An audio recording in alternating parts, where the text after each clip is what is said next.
ఇక్కడ ఎవరైనా ugly proposal చేయాలనుకుంటున్నారా? నందు గారు ఇక్కడ ఇక్కడ తారక్ గారు నమస్తే.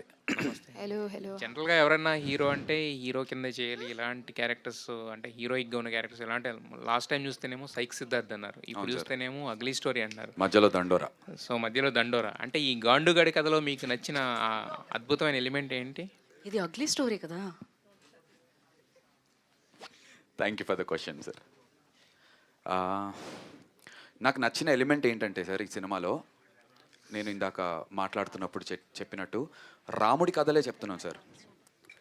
రావణాసురుడి పాయింట్ ఆఫ్ వ్యూలో ఏం జరుగుతుంది, ఒక క్యారెక్టర్ ఒకలా పర్టికులర్గా బిహేవ్ చేస్తుందంటే నెగిటివ్గా, ఆ క్యారెక్టర్ ఎందుకు అలా బిహేవ్ చేస్తుంది అనేది మనం ఇప్పటి వరకు ఏ సినిమాలో చూపించలేదు, చూపించినా ఫుల్ ఫ్లెడ్జ్డ్గా దాన్ని చూపించలేదు.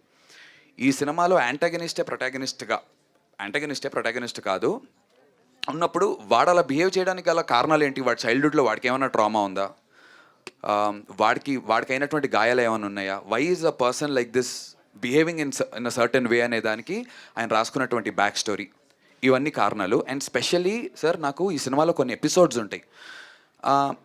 యూజువల్గా మనం అంటే ప్రతి కథని కొత్తగా చెప్పడానికి ట్రై చేస్తాం, కథ ఉంటుంది దాన్ని కొత్తగా చెప్పే కథ ట్రై చేస్తాం. నాకు తెలిసి ప్రపంచంలో మహాభారతానికి రామాయణానికి మించి కథలు ఉండవు, అందులోంచే రకరకాలని మనం తయారు చేసుకుని స్క్రీన్ ప్లేలు వేస్తాం కదా. కానీ ఈ కథలో ఉన్నటువంటి సీక్వెన్సెస్ గురించి చెప్తే వాటిట్లో అలాంటి అక్కడ అందులో ఉందేమో తెలీదు, అలాంటి పురాణాల్లో ఉందేమో మనకు తెలీదు. కొన్ని సీక్వెన్సెస్లో ఈ పలానా మనిషి బిహేవ్ చేసేటువంటి విధానం ఏదైతే ఉంటుందో అది చాలా చాలా ఎంటర్టైనింగ్గా ఉంటుంది సార్. ఇంటెన్స్గా ఉంటాడు, కానీ చూస్తున్న ఆడియన్స్కి వీడిప్పుడు ఏం చేస్తాడు అనేటువంటి ఒక ఎంటర్టైన్మెంట్ యాంగిల్ ఉంటుంది. అది చాలా బాగుంటాయి. నేను కథ చాలా సింపుల్ కదా, ఒక అమ్మాయిని ప్రేమిస్తున్నాడు, ఆ ప్రేమ అమ్మాయి ఒప్పుకుందా లేదా, ఇది బేసిక్. కానీ వీడు ప్రేమించే విధానాన్ని ఎలా చెబుతున్నాడు అనేది ఎక్స్ట్రాడినరీగా మీకు ఎంటర్టైనింగ్గా ఉంటుంది. ఒక scene if I can say sir, మనేజ్ గారికి కూడా చెప్తున్నాను, రాజేష్ గారు మీకు కూడా I think you will like it కూడా అనుకున్నాను, జెన్యున్గానే చెప్తున్నాను సార్.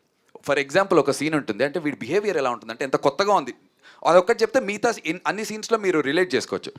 హీరోయిన్కి చేయి కట్టే ఉంటుంది, హీరోకి ఏంటి వీడి ప్రేమ కదా, నన్ను నేహాకి ఏమైందా, హాస్పిటల్లో ఉంటారు, వీడికి లేటర్ తెలుస్తుంది, వీడు వెళ్ళాడు, నన్ను ఏమైందన్న నేహాకి ఏమైందన్న ప్లీజ్ నన్ను ఒక్కసారి వెళ్ళి చూస్తానన్న అంటే, రే అమ్మాయి రెస్ట్ తీసుకుంటుందిరా, అమ్మాయిని డిస్టర్బ్ చేయకు అని శివాజీ రాజా అంటారు. లేదు నన్ను ప్లీజ్ నన్ను ఒక్కసారి వెళ్ళి కలుస్తానన్న, ప్లీజ్ నన్ను, రే వద్దని చెప్తున్నా, ప్లీజ్ నన్ను ఒక్కసారి నన్ను నేహాకి బ్లడ్ అంటే నన్ను వద్దని చెప్పాను కదా, రే చెప్పా కదరా వెళ్ళి వస్తానే, వెళ్ళి చూసి వస్తా, మోసుకు కూర్చో అని కట్టు లోపలికి వెళ్ళండి, నేహా నీకు ఏమైంది నేహా పర్లేదు అని చెప్పి ఇందులో నేహా మీద ప్రేమ ఉంది, వీడి సైకాటిక్నెస్ ఉంటుంది.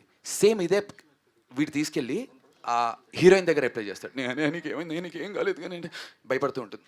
భయపడక నేను నన్ను చూసి ఎందుకు భయపడుతున్నావు, నేను నీకోసం వచ్చాను అని భయపడుతుంటే, ఎందుకే భయపడుతున్నావు, నేను ప్రేమిస్తున్నాను కదా, భయం ఎందుకే, నీకు చేయి కట్టిందని నేను ఎంత ఏడ్చి అనుకుంటూ వీడి ప్రేమ చూపించే విధానం ఏదైతే ఉంటుందో సార్, సాక్షాత్వంగా ఉంటుంది చెప్పాలంటే, పైశాచకత్వం.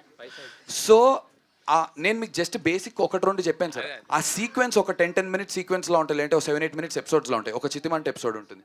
ఆ ఎపిసోడ్స్ అన్నీ ఇప్పుడు కొంచెం అగ్లీగా ఉంది అనిపించవచ్చు, but when you're watching the film మొదటి 10 నిమిషాల్లో కార్తిక్ అనేవాడు కనెక్ట్ అయిన తర్వాత మీరు సినిమాని ఎంజాయ్ చేస్తారు for the way the scenes are return. నేను కథ అని చెప్పట్లే, మళ్ళీ కథ ఇలా ఉంటుందండి, ఫస్ట్ యాక్ట్ ఇది, సెకండ్ యాక్ట్ ఇది, థర్డ్ యాక్ట్ ఇది, పించ్ పాయింట్ 15 అవన్నీ చెప్పట్లా, సీక్వెన్స్లు అదిరిపోతాయి. ఆన్సర్లు ఎందు అయినందుకు క్షమించండి, బట్ అగ్లీ స్టోరీ ఎందుకు ప్రేక్షకులకి చూడాలనే దానికి దీని ద్వారా నేను చెప్పాలనుకున్నాను.